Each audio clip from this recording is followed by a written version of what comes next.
Bismillahirrahmanirrahim. Assalamualaikum warahmatullahi wabarakatuh.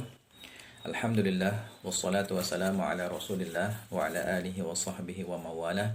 Amma ba'du, ikhwani fillah rahimani wa rahimakumullah. Kita lanjutkan kembali ya cerita pengalaman belajar bahasa Arab.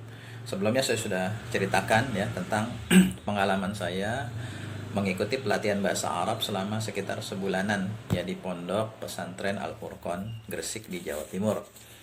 Nah, setelah mengikuti daurah, ya sepulang dari daurah, alhamdulillah, ya saya semakin paham dengan ilmu nahwu dan ilmu sharaf.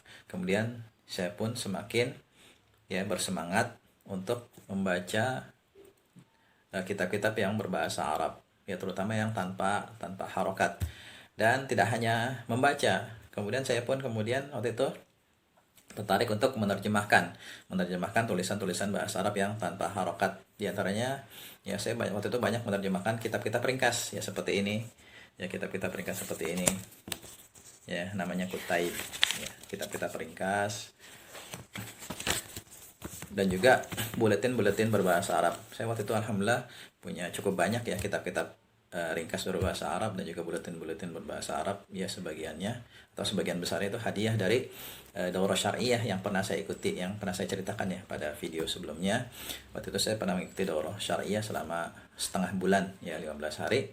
Itu diantara hadiahnya yang diberikan waktu itu adalah kitab-kitab ringkas. Nah waktu itu ya sepulang dari daurah di Gresik itu saya pun ya semangat ya untuk menerjemahkan tulisan-tulisan bahasa Arab tanpa harokat. Kemudian ya untuk menguji kualitas terjemahan saya ya, kemudian saya pun tertarik untuk mengirimkannya ke beberapa penerbit Islam ya, diantaranya penerbit di Jakarta, kemudian juga di Solo ya.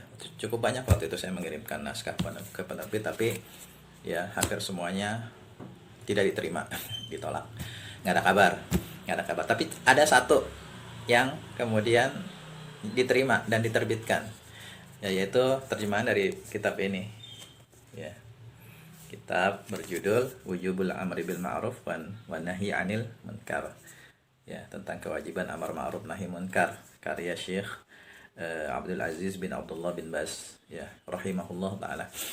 Nah kitab ini awalnya saya kirim ke penerbit yang ada di Jakarta ya, penerbit Darul Falah di Jakarta. Nggak berapa lama kemudian saya ditelepon oleh pihak penerbit bahwasannya ya penerbit tertarik untuk ya menerbitkan naskah terjemahan saya, tapi mereka bilang nggak bisa cepat ya karena bukunya kan ringkas. Kalau buku ringkas katanya itu harus dibaringin dengan buku-buku yang lain gitu. Dan saya bilang ya nggak masalah gitu kan, diterbitkan aja saya sudah senang gitu kan, diterima aja saya sudah senang gitu. Tapi setelah ditunggu sekian bulan, bahkan sampai setahun kalau nggak salah itu, nggak ada kabarnya. Dan ada kabar waktu itu ya setelah kalau nggak salah setahun kemudian gitu, dapat kabar katanya naskah saya itu dialihkan ke penerbit yang lain, namanya penerbit Darussunnah di Jakarta juga kalau nggak salah ya, penerbit Darussunnah.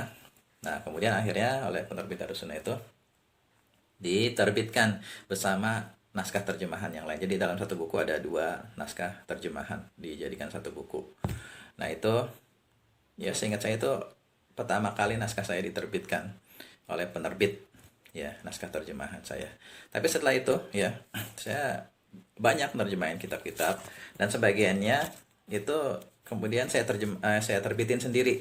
Jadi waktu itu saya sama beberapa orang kawan bikin penerbitan buku yang naskahnya itu adalah hasil terjemahan, hasil saya menerjemahkan beberapa kitab.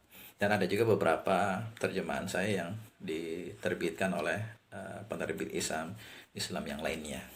Nah, dari sini saya ingin memberikan masukan ya kepada antum semua yang sudah menyelesaikan pelajaran nahwu sharaf tingkat menengah ya, terutama tingkat menengah. Coba setelah itu dilanjutkan dengan latihan menerjemah. Karena kan kaidah, kalau kita belajar nahwu sharaf dari buku kaidah itu kan cuma belajar kaidah aja ya.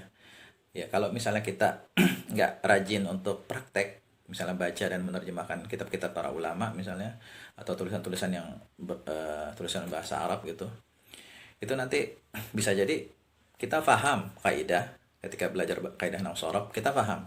Tapi ketika dihadapkan pada tulisan-tulisan yang panjang gitu kan, satu paragraf gitu seperti ini, kita susah memahaminya karena kurang latihan. Ditambah lagi juga mufradatnya kurang. Nah, kalau kita misalnya selesai, kita mulakhas selesai, kemudian kita iringi dengan latihan baca, nerjemah gitu kan, insya Allah itu akan sangat memudahkan kita, ya memudahkan langkah kita untuk memahami apa yang nanti kita baca. Awalnya mungkin ya ketika kita baca dan menerjemahkan itu banyak kosakata yang kita belum tahu, sehingga kita harus sering buka kamus, buka kamus. Tapi lama kelamaan kalau kita rajin baca, rajin menerjemahkan gitu, insya Allah lama-lama nanti jadi nggak buka kamus, jadi nggak sering lagi buka kamus gitu.